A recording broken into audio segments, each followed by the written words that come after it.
Hello, my lovers. This is Shining Nathan, your gay auntie, here for another episode of Talk and Tea with Auntie. And we have another very special guest, as is all my guests here on Talk and Tea, to talk about a topic not many people know to think about, and that is getting your doctorate and the process therein. And there's a special twist with my friend who's here by the name of Crissy. I call her Crissy. Her name is Crystal.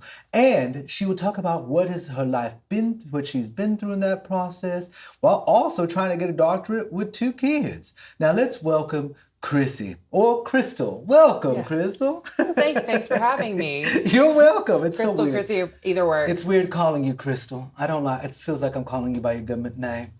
It is my government name. It's your government name.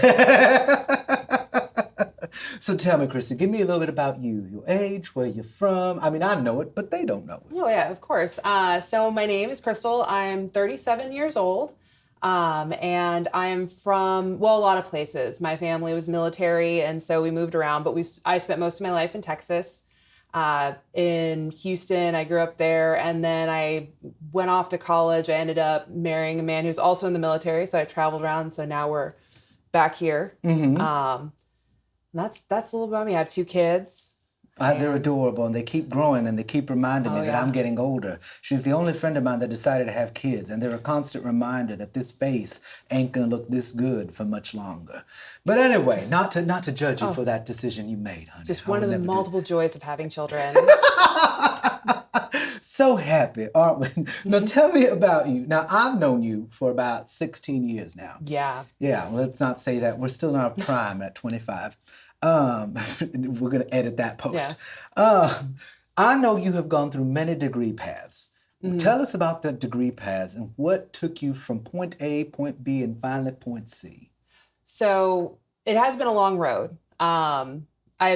I guess I'm a little older getting my doctorate, but a lot of times once you get up to this level, there's people from varying walks of life, particularly in the field I'm in. So I'm in counseling. I've always done mental health. When I first went into undergrad, I was a psychology major. And then I went on. So right after that, I went directly into a doctoral program. So this isn't the first time I tried to get a doctorate.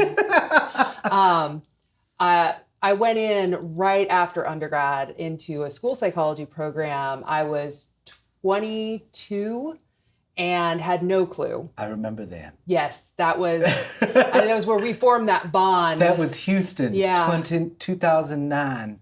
Yes, 2009. And so that program was very, very short-lived. I was there for 1 semester and then decided to leave because it did not suit. When I got into school psychology, it wasn't what I expected it to be. Mm-hmm. And then also the load from the program was exceedingly high. So having issues with kind of like ADHD symptoms of types of, attention and focus on top of being in a program that had 15 hours. And a lot of people who aren't in, graduate education, 15 hours is a lot coming in. It's a lot for undergrad. Most grad programs, you're in 9 hours when you come in, 12 hours tops. This was 15. And I got overloaded and decided to drop out and go do something else for a while. But the interesting thing is that I left and then I kept thinking about it. I loved mental health. I loved psychology, just the whole process behind it. I was interested in doing research. And so I ended up kind of going out and I worked at I married my husband and I started, when we moved, I worked on base at a school age center. And so kids 1st through 5th grade. And I realized that I didn't want to necessarily teach in that process. I wanted to work with them individually on their problems. Because a lot of times when you're working with children in schools or school type settings, you're dealing with their mental health issues. And in the military, you have parent deployments and you have to understand, why kids might be acting out, why they might be doing those things. And I just really realized I need to go back. I want the interactions I was having with kids and how I was working with them, but also the limitations of that. I was I need to go back. And so when we got back to the States, because I was in Germany at that time working for the military, I started really contemplating going back for my master's degree because I had tried a doctorate and I was like, you know what? if I can get a master's, particularly in counseling, because counseling is a little different. It's a terminal degree. So if you get a master's in counseling, you can then get a licensure and start practice. And I decided, you know what, counseling is going to be one of my best routes, because then if I get through the master's and I decide, you know what, I'm done, I don't want any more to do with school, I'm reconsidered research, I'm going to go on and I can leave and go on and do this. And then, but if I decide in the process that I really like being an academic, being in school and doing this and want to pursue a doctorate, I'll continue. And so I started at George Mason University, which is an absolutely phenomenal school. And I think that really affected how I saw the field too, because they had this emphasis on multiculturalism and social justice, and was just really, the professors were knowledgeable about it. They were also very involved in that field. And so it was just this, it kind of opened up this world and these conversations we're having.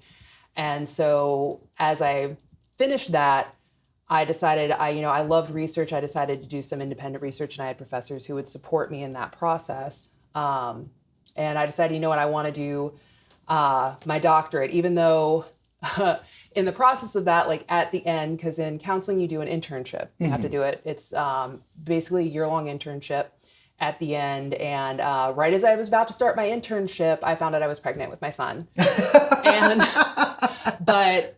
it was so funny because my professors, the first thing, they were supportive, but they were like, oh, and they're like, congratulations. And I was like, yes, it's fine. It's fine. They're like, oh, okay, good, congratulations. And then they were like, so are you going to take a year off? And the thing is that I also had this time constraint because my husband was in the military. He was getting out, and I had basically a year left before I had enough time to finish my degree and then move on. I was like, I don't want to try to go somewhere else and do this because it's really, really hard. And so I was like, nope, going straight through. I'm going to be pregnant. I'm going to have a baby, and I'm going to get my internship done. And I don't know. We're just going to figure it out as we go. And has that been your life the entire time? What do you mean? We're just going to figure it out. We're just going to figure it out. I think that's really what it is. It's being flexible. And then also, I mean, it helps to be in a mental health field where the professors are understanding. The people in the field are generally understanding of what you're going through. They understand humans. They expect you to be human. And so they're accommodating for things like that. And it's also helpful going through that because you take what you learn and you use it for yourself. Because also during this process, I was working at George Mason as a academic skills coach. And so that's helping people build, academic skills like motivation, time management, those things like that. Things I don't have. The things I needed, I think. And that's I got into that, and I had developed it in myself so that after, I had that horrible time at the doc program, I started working on building those skills so that when I went back into a master's, having a kid now, and doing that, I could manage this time. Because that was what I was so afraid of, was that I would get involved in it, I would get overwhelmed, and I'd have to drop out again. Yeah. And I was like, I can't do that. So I have to fix these bits and pieces. I get them working and stay motivated. And so I had started that. Then I got the job at Learning Services, and it just made it so much more. Like I got really focused into it. And then also like helping other people build those skills and students, and having that background of understanding, like I know the struggle of this. And so I was able to take, along with training, like teaching other people how to use these tools, I was able to use them for myself. And I managed to get through that last year of my program. It was while pregnant. While pregnant, and then actually, like after having, I took 6 weeks off of work at Learning Services, and then I took 4 weeks off of my internship, and then came back. Oh my God. Yeah. I could not. And how was that? How was being pregnant and going for the second time, because that was your little boy, how was being pregnant, going through a master's program and working? What was that like? Because not many people talk about that. Oh my goodness. I mean, so it was my second child, so I kind of had an idea of like what it was to be pregnant. So I didn't get caught completely flat-footed in the process, but it was... but I also had another child. So it was like I had daycare I was dealing with. And then also the future thought of when I have my child, I'm going to also have to have care during my classes, and I have to keep my job because I have to pay for the care. I can't just quit. And my husband was a soldier, and so we didn't make enough money to do that unless I was working. And so there was that kind of like the thought process all humming in my brain, but also the fact that I hated the fact that this was true because I didn't want it to be true.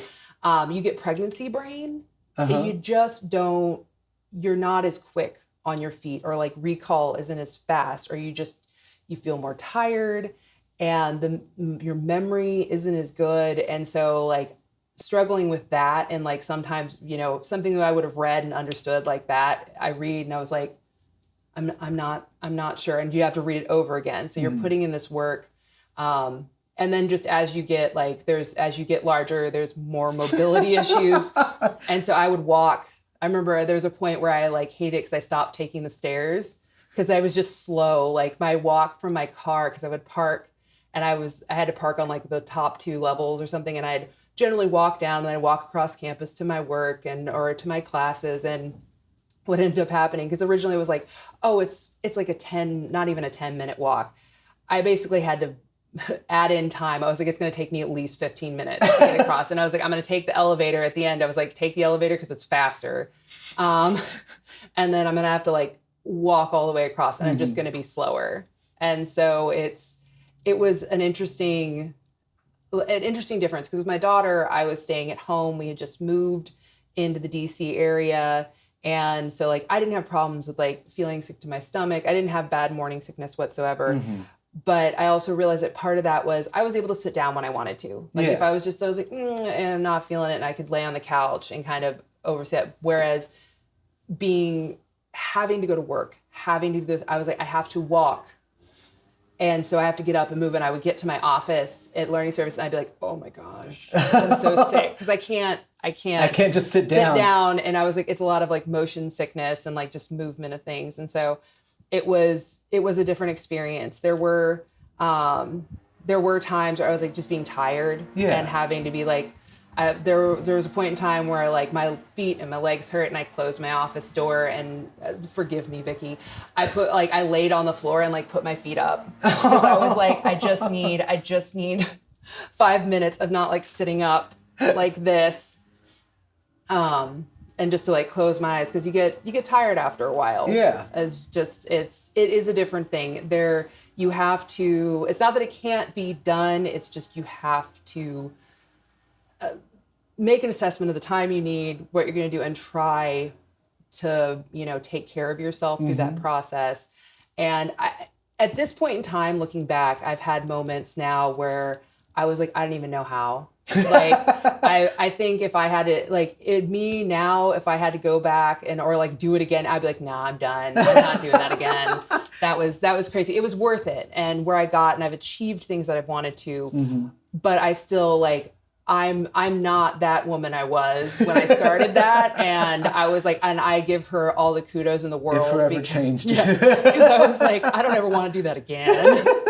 And are you physically capable of doing that again, or did you get everything tied up? No, I've not everything tied up. I'm barren, so I don't have that issue. I'm so sorry. I cannot get pregnant, unfortunately. Tried though. Oh, you can always try. It's always fun to try. There is no try.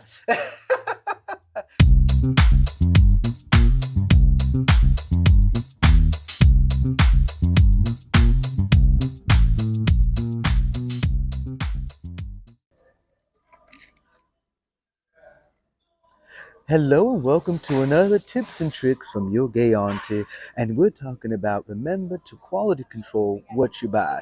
Check the hams, check to make sure there are no stains you weren't sure before, and always be able to look at the possibilities. If you have the capability to repair a ham, by all means feel free to purchase. But if there are stains that you know are not going to be able to permanently come out, make sure to maybe skip on. Or if you're very good at dyeing clothing, feel free to think about dyeing the garment. Remember, thrifted clothing are a world of possibilities, so be aware before you buy. As always, I love you and have a great day, honey. So you finish your master's after having given birth to another human life. Yeah. Now you're in a doctoral program. Has where you want to work changed in that process? Where are you trying to work now after in your doctoral program? So when I went in, so it has like there's been changes in kind of what I want to do and the emphasis. And I think a lot of what happened during 2020 and COVID and all that really changed it. It slowed me down a lot. Like technically, I think I'm officially the last person from my cohort still in the program. I'm just sticking, I'm hanging on, but I'm almost done. And when I started, I came in, I wanted to do research was what I was heavily into. I wasn't as interested in clinical work.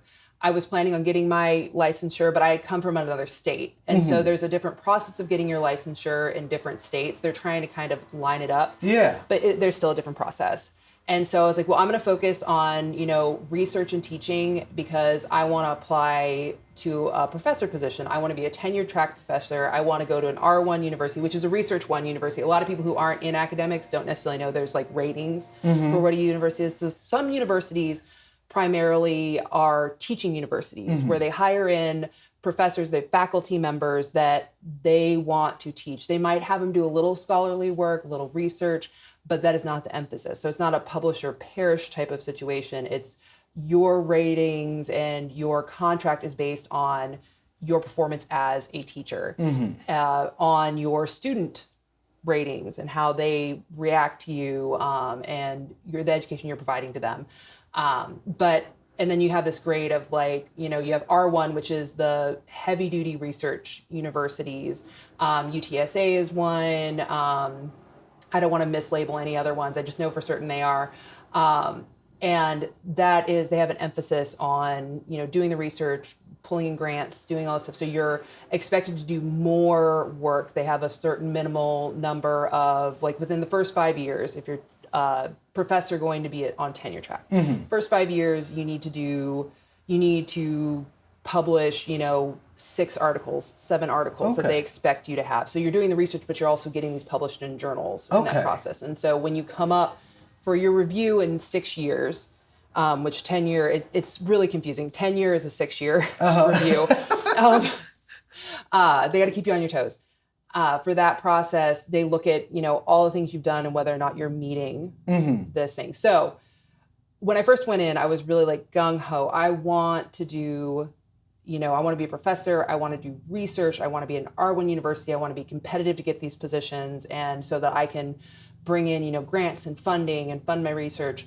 And so I leaned in heavy to that. And so my first year and a half, that was right before COVID. So it was a year and a half before COVID hit and everything shut down and we all left the school and went home and sat in our offices while the children screamed, trying to listen. But no, my CV was crazy. I did so many presentations. I had a great time. I love presenting at conferences. And is there a specific area of psychology that you're going to be researching in? So my work in counseling, a little bit different, but mental health, you could just say that. Mental health. There we go. We all have that. Mental health. All of us are mental in some way. I don't want to insult any counselors. I don't want to insult any psychologists. Because she eventually is going to need a job. Yes.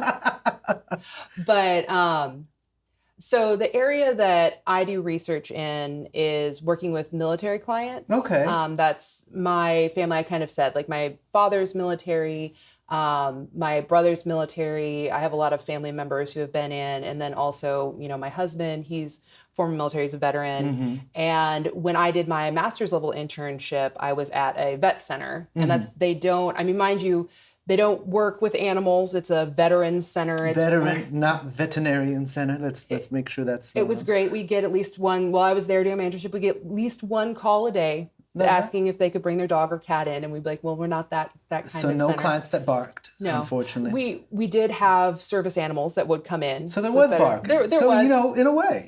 Yeah, there's kind of a way. I mean, that might have been confusing. People coming in with their service dogs, I could see. 100%. And we've learned how people can be. You learn. So who is, outside of this ambitious mother working towards finishing her doctorate, hopefully soon, so I can ride your coattails eventually. Who is the woman behind all of this, behind the mother? What are your interests? What are the things you do for fun? Downtime. Who were the girl you once were, who I used to know, who was an art major? Originally, yeah. Yeah, you were an art major making sock puppets. Oh my gosh. I have one. Oh my goodness. So Oh, who scandal. is Scandal? She went from making sock puppets to trying to treat you of your depression. Later at 6. No. Making stuffed animals out of undergarments. No. She really loved undergarments. She still does now. But who is the woman behind the mother, behind the doctoral student, behind the wife? Who is behind Crystal? all the stuff that I do? So I think a lot of what I do in my free time, I love, reading. So one of the things I got into over 2020, or coming out of it when, we started kind of opening up again, and I realized that I got very interested in my own health. Mm-hmm. Like my body wasn't working the way I wanted it to. And I decided that, I'm going to make some changes because I want to feel better. Like I don't like falling asleep in a chair all the time. I don't like, feeling lethargic. And this also came from I'm a very social person in general. Like I like being around people. I like having fun. You talk the girl that, I used to be, we're running around doing crazy stuff. Let's not talk about that. Yeah. That's for Auntie after dark. But being stuck in, and it just made me feel like, oh, I need a change. And part of it was, struggling in my program with stuff and just feeling horribly, horribly depressed. And so I decided, you know what, I'm going to try to fix this from, the bottom up. Like I'm going to treat, my body. And at that point in time, I was considered, morbidly obese. And I was like, maybe it had never really bothered me health-wise that much before because I'd always been very active and stuff. And so it wasn't something that was my concern, but I felt like it was getting to be too much. Like I was starting to have, kind of mobility issues and some like skin issues and things and I was like, I got to change something. So let's try. And so in that process, like I found, like I've always loved food and I like, movement and doing those things. And so I decided to take time into that and slowly go in to doing that. And so now, like one of the things I love to do is I love to exercise and work out. But what I do, and my favorite thing is I love my Richard Simmons, my Sweatin' to the Oldies. Where are you watching Sweatin' to the Oldies that's not on VHS? And who owns a VHS tape anymore? So it's not on VHS. Okay. You can still get them on DVD. For anybody younger, a DVD is how we used to watch movies and television shows we'd buy from the store. Just FYI. He does also have a YouTube He does? page, yes, that does have some of the full fitness videos on it that you can pull up and watch. And like Richard Simmons has been very effective for you. Yes. I love that. And I think part of it too is like I love to dance and move and it's fun and he's upbeat. Like even being in a mental health field and then watching him and realizing like the stuff he was talking about, the self-love, he was silly and that's what he intended to be, is to make people laugh. And he also understood, just the discrimination against individuals who were overweight that occurred. And during that time, during the 1980s and the 1990s. And so he's such a fun person and the moves are easy to do. They're easy to like, just work with. And so I felt like watching that and it was fun to, do these moves and then realize like how positive he was and how now we integrate this type of, motivational like speaking and stuff into everything we do now. And he was doing it back in the 80s and everybody was laughing at him. Yeah. Except for the people who, were understood. Loving it.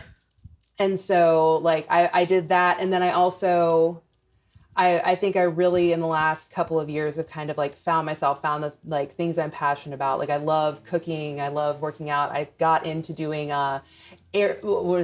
the nice way to put it is like aerial gymnastics or And why did you put it the nice way to put that's the nice way. I do pole dance or harlot. yes. Jezebel. I know. It was like it's a scandal. Sock monsters undergarments. Pole Sock dance. monsters, pole dancing, and Jezebels. That's a good podcast, I think. I think that is. So, but I got into doing that, and I really feel like that was a community of really supportive people. And it's primarily in the field was women. So the gym I go to, it's a woman who owns it, and getting together, once or twice a week to, learn a skill and to laugh and to hang out. The community involved in that is fantastic. And then there's really fun things. Like I would have never learned how to, I can breathe fire. When did you learn how to breathe fire? It was a class like that. That was what you can take classes for this? Yes. What am I? Where you am just I? gotta I find the don't right leave people. home. I obviously don't leave home. Right people. Right people. That sounds like the right wrong people to me. I'm a good God-fearing Christian woman of color. And so fire breathing something for, harlots. I'm not judging anybody. I'm not one to Not judge. judge at all. Never. And on that note, we're going to take a quick break, and we are going to have our talent segment where we bring on different talented people, musicians, stand-up comics, anybody with a talent that they want to show off onto the show for you to enjoy. So let's enjoy this talent segment that's about to come on now. But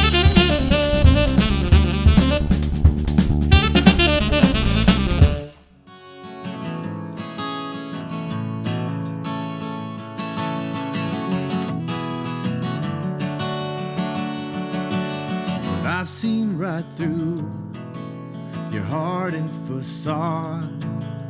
You're acting so tough, like you got this all on your own. If I could, I would call you, I'd darken your door. Hold and I'd kiss you well into the morning light. But I hear you've been smoking cigarettes to keep from shaking, scared as you were when your daddy'd been drinking. No way to run and no place left to fall. And me, I've been hopeless since the day that I met you. A little less lost, a lot more confused, and I don't know if it really helps at all with you in my thoughts.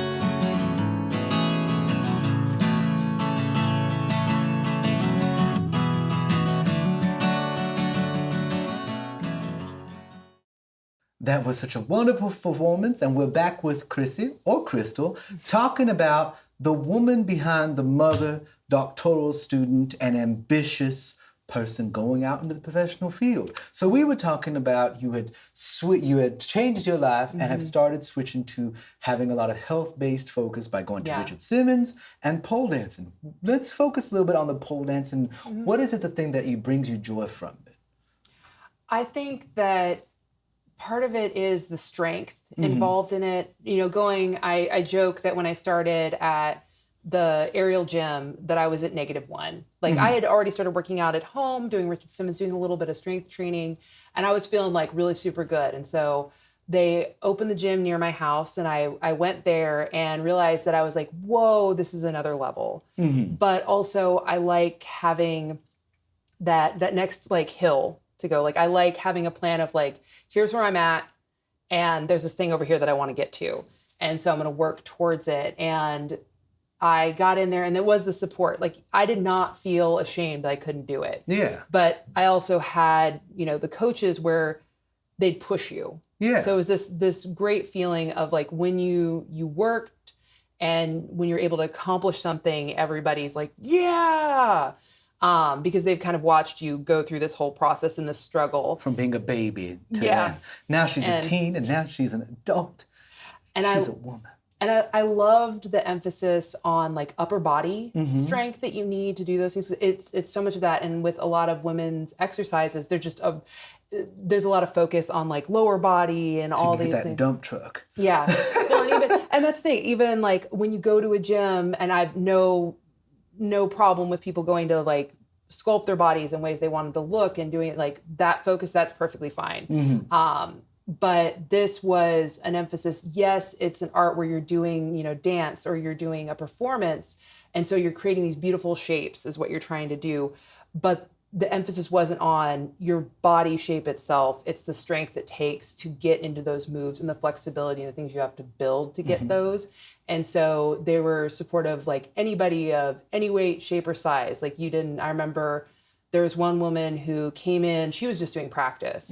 And she came in to do pole, and I was doing, practice pole. And I'm just getting to the point where I can, climb pretty well and do this stuff. And I'm watching her. She comes in and she does all these like flips and stuff. And it's amazing to watch. And I was like, I'm working on it. And I said something about losing a little bit more weight, because this is when I first started at the pole studio or at the aerial gym, because they don't do just pole. I was, in the process of losing that weight. And I remember her turning to me and she was like, it doesn't matter how much you weigh. It just matters how strong you are. Yeah. And that was the emphasis on that. And it was helping people learn how to do that. And you would feel so good after you got through doing that. And so I think that helped me as a person. And then through that process, like I changed so much. Like it was surprising to me, because I had, been overweight all my life. Yeah. And so the idea of like, getting in shape, and I'd been active in sports and stuff, but this is one of the first times where like I really saw like a physical change, and it wasn't rapid. I mean, I've been doing aerial and pole dance. I do a handstand class that I'm still working on, getting my handstands. Oh my God. Yeah. For almost 3 years now. In September, I've been doing it for 3 years. Oh my God. Yeah. And I still, honestly, every time she comes out of nowhere, I have to remember, because I'm used to her being bigger, plus size. And so when she comes out, oh, that's right. Yeah, I haven't updated your body shape in my brain still. And it's been a couple years now. And so how has that changed your physicality? How has that changed your mentality? I think it was very strange, because people do treat you differently. Like how you're received when you walk in a room with strangers is different. I mean, for a woman at least. Like I don't know how it would be for a man. Oh, it was same here. Yeah, where it's it's horrible. Like people are nicer sometimes. Like I don't ever think people were like really mean to me, but maybe dismissive before. And now it's people cue in a little bit more, and so you're treated a little bit differently. There's also the benefit of I'm not as recognizable before, so if you see someone you don't want to talk to, you just like keep walking. From your past? Oh, yeah. I know that's that bitch from high school. Yeah. Oh no. Oh, whoops. No, I'm just another lady here at the Target, here at the Piggly Wiggly, and that still exists, right? Right? Yeah. Probably somewhere. Somewhere there's a Piggly Wiggly. I know there's a Ralph's still in my hometown. Oh wow. I know. I think. See, the place I want to find is a Bennigan's. Bennigan's? I miss Bennigan's. I don't even. What is a Bennigan's? Okay. Crystal. Oh, it's like it was kind of like Chili's. It was a chain. I love Chili's. Not even gonna lie. So Bennigan's was better. That's the thing, is Bennigan's, in my personal opinion, was better. This shows my age, because I think you're a year older than me. I know, and I think like the Bennigan's in Corpus Christi, where we went to college, I think they closed like a year after you got. My age. I know. I'm just gonna. Born in the late 1900s too. Do you want to make another harlot comment? We can talk about age more. Well, this has been nice. This is supposed to be a nice conversation. This is supposed to be a nice conversation. No drama. No drama. I know. You just we can start drama. Hold on, I'm gonna take off my earring. No, they're so pretty. Put them on. Shut up. So, what made you go from art degree earlier, and now to be in psychology? And what was that transition like for you? Because you still create beautiful art, as somebody who on occasion whips out your art knowledge, and I've seen it. She does create, like the sock monsters we're talking about are actually really cute. I still have mine. Very beautiful, very fun. What was the driving force was it just plain ambition? What was the driving force to switch from art to psychology or counseling in general? So I think it happened so all my life I've done art. I did drawing. I was a fine arts major when I went into college. And I think part of it was looking at the outlook of the field, where a lot of, if you were going to be, stable in what you were doing. You'd be doing like graphic design, which was cool, but it wasn't as, as like fine arty. Like I wanted to do painting and drawing, and I kind of looked at the field and I guess I was a little bit scared because it takes to be an artist, digital artist, whatever, it takes, I believe, a lot of courage to step out there and take that risk, because it's not a normal, like, I apply for a job and get it. If you're a graphic designer, it might be something similar to that. And now with AI and all that other stuff, I don't know what the field looks like at this point. But I think when I was looking at kind of what do I want to do, and what do my job prospects look like, and how much do I want to promote myself? Because part of being an artist, a fine artist, is basically being a business owner and promoting yourself and, creating these things. And it's so dependent on your output as far as like creative output.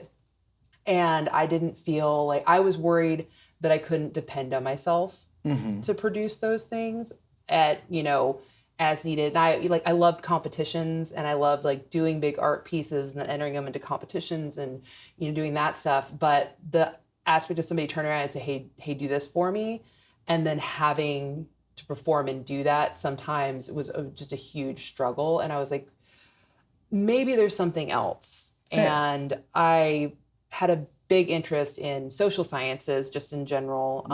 And when I went in my first semester in college, I did a sociology course, and I absolutely loved it. And then the next semester I decided I didn't have to do this because I only had to do like one social. I decided to go do psychology. Okay. And the second semester I did a psychology course, and I absolutely fell in love with it. My professor was amazing too. And I just loved the concepts and, the knowledge you got from that, and decided, I'm really interested in doing this, and it's something where I can see myself, working with people in the future. And it is a major that's kind of flexible. So if you want to go into education or something like that, you can kind of pivot into it. And then I think it was my third semester in undergrad that I met a professor he was a new professor coming in. And so he talked a lot about what you had to do to get in doc programs and the expectations. Because I also loved, I love the idea of being a professor. Yeah. Like that was, so much fun. I think part of that was shaped by, in those first few semesters, the professors that I did have, the faculty members that I, made connections with, and how enjoyable and funny and interesting what they were doing was. And I love, like, when I read, I love nonfiction. I love science-based stuff. It's always been an interest of me. I'm pretty good at doing study by myself for the most part. I was a homeschool kid from 2nd through the middle of 7th grade, and realized a lot of like what I learned. My mom worked. She was a nurse. She worked nights, full time for a nurse. And so a lot of, there were lesson days when my lessons were, she told me do this, and this, and I just did it. Yeah. And that's, me in 4th grade doing those things. And so that skill kind of transferred over into, the interest of being a professor and pursuing knowledge and all those things. And so that professor we had, the faculty member that talked about like, how do you get into a doc program? I was like, okay, so I have to do research to get into a doc program in psychology. And she made a lot of friends that were neurodivergent, so the research came to her. There you go. And fun fact, that I actually have 2 of Crissy's art pieces tattooed on me. My back piece and this piece. And I really do want to get that one touched up because it wasn't to our vision, which wasn't your fault. It was to the tattoo artist. Sitting for 6 hours to get a piece that should have taken 3. I paid him $50. I think if tattoo art would have been one of those things I was always really interested in, and I shied away from, which it was interesting because I was actually at the Aerial Gym, and there's a woman who's a tattoo artist who goes there. Oh, yeah. And we had a conversation because I said, I had wanted to be a tattoo artist. And she was like, well, why didn't you become one? And I was like, well, that's a fun story. I was like, there's levels and layers to this. She's too. like an onion. Really. Yeah. And part of it has to do, like, it's the, family support and approval is something my parents would never have like gone for. Like, I could be an artist and you do that, but if you a tattoo artist, that was not something they would have supported. So I would have been, I know. Jezebel. I would have been on my own. And then also I think at the time periods, this is, around like 2005, let's say 2009, that when I was like considering that, there weren't as many women in the field. And so that's true. Oh my God. Yeah, there just weren't. How times have changed in the last. If you think about all those, like the shows that got really popular that were like Inked or things like that, we had Kat Von D who came out. Oh my God, yeah. So those were some of like the first women, like big high profile in the industry where you started seeing them. And tattoo art is like, how you become a tattoo artist is an apprentice system. Mm-hmm. And so you have to meet people and make these connections, and it's some of it's luck. You've been very good at meeting people in the past. Yeah. What? You're very charming. I am. You are. Oh, so charming. It's alarming how charming I feel. Okay. Well, Crissy, this has been wonderful. I want to thank you. And do you have a message to anybody out there from you regarding any passion or thing, whether they're going and deciding to continue to higher education? What advice do you give to people in general, whether they're wanting to start doing things like you did, having gone into doing Richard Simmons and then doing stripper pole and aerial work, stripper pole, being a stripper. Pole fitness. Okay. Pole fitness, that's the PC. That's a little easier to swallow, right? For other people, So what is some words of advice? God damn it. I think it's to take risks when there's something that might seem difficult, or maybe it's something that you've, like with losing weight, like you've tried before and it hasn't worked.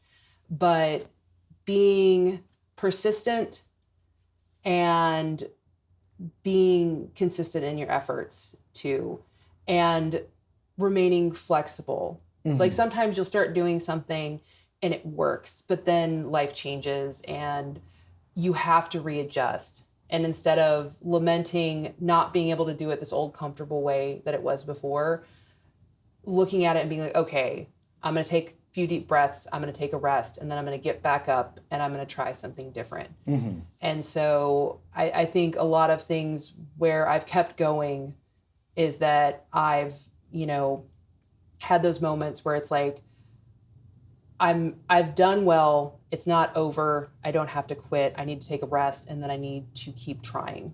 And it's okay to change my methods. Mm-hmm.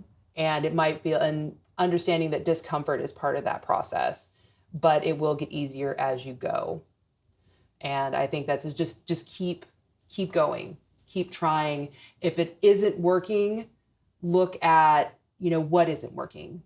But don't necessarily give up and say, well, it's obviously not for me, or this isn't something I can do, or how can you do it in the current situation you're in, I think. And being okay with, where you're at. Yeah. And the person, you can do great things, but you got to work up to them. Being happy with just the smallest amount of progress, because progress is progress. Yeah, no matter how small the step is. On that note, that is our episode. Thank you, Crissy. Thank you for having me. For joining. Crissy, Crystal. Crystal, I don't know. I don't like using her government name. I've Chris. been calling her Crissy for the last 16, 17 years. And thank you all for watching this episode of Talkin' Tea with Auntie. If you would like to support Talkin' Tea with Auntie, consider becoming a patron on my Patreon for low as $3 a month at patreon.com/shiningnathan. And that is how I keep this your comfort place for you to relax that is drama-free, if not a little silly sometimes. As always, my loves, I love you. Take care of yourself, and baby steps are still progress, and drink your water.